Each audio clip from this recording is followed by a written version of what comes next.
मित्रों, आज 23 जनवरी है और नेताजी सुभाष चंद्र बोस उनका जन्मदिन है, जो भारत मां के वीर सच्चे सिपाही, क्रांतिकारी, महान योद्धा, आजाद हिंद फौज के संस्थापक, जिनसे अंग्रेजी हुकूमत की जड़ें उड़ गई थी। नेताजी सुभाष चंद्र बोस की 125वीं जयंती पर जय रंगमंच की ओर से उन्हें बारंबार प्रणाम, नमन। आज से हम एक नई श्रृंखला प्रस्तुत करने जा रहे हैं, परमवीर चक्र। परमवीर चक्र जो भारत का उच्च कोटि का सैन्य अलंकरण है, जो त्याग, शूरवीरता, सम्मान के लिए दिया। तो ये श्रृंखला प्रस्तुत कर रहे हैं हमारे जय रंगमंच के वरिष्ठ रंगकर्मी निर्देशक श्री प्रकाश भाटिया जी। नमस्कार, जय रंगमंच में आप सबका स्वागत है। मैं हूं प्रकाश भाटिया। काफी दिनों बाद आपसे मुलाकात हो रही है। आज नेताजी सुभाष चंद्र बोस जी का जन्मदिन है, जयंती है 125वीं। आप सबको बहुत बहुत मुबारक। आज हम बात करेंगे भारत के वीरों की और परमवीर चक्र की। हम सब जानते हैं कि भारत आजाद हुआ था, स्वतंत्र हुआ था 1947 में 15 अगस्त को, और आजादी के तुरंत बाद कुछ ही महीनों बाद 47-48 में पाकिस्तान ने कश्मीर पर हमला किया और उस पर हमारे कई जवान भारतीय फौज के शहीद हुए थे।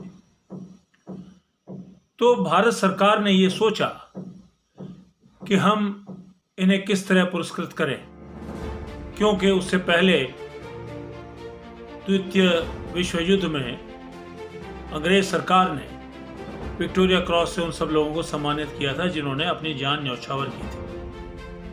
लेकिन अब हम एक आज़ाद और स्वतंत्र मुल्क थे, तो हमारा अपना एक सम्मान होना चाहिए, एक अवार्ड होना चाहिए अपने सैनिकों के लिए, जो अपनी मातृभूमि के लिए जान लगा देते हैं और वीरगति को प्राप्त होते हैं।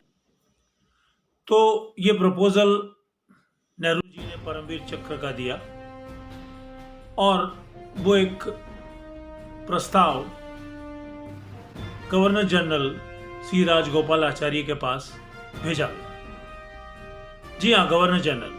उस वक्त राष्ट्रपति नहीं होता था। हम अभी कुछ हद तक अंग्रेजों के हिस्से में ही थे, कुछ तरह से, मतलब कुछ शासन का अंकुश था हम पे। हर तरह के फैसले हम शायद नहीं ले सकते थे। तो ये प्रस्ताव जब राजगोपालाचारी जी के पास गया तो उन्होंने कहा कि भाई देखो, अभी तक अगर मैं इस प्रस्ताव को भेजूंगा तो ये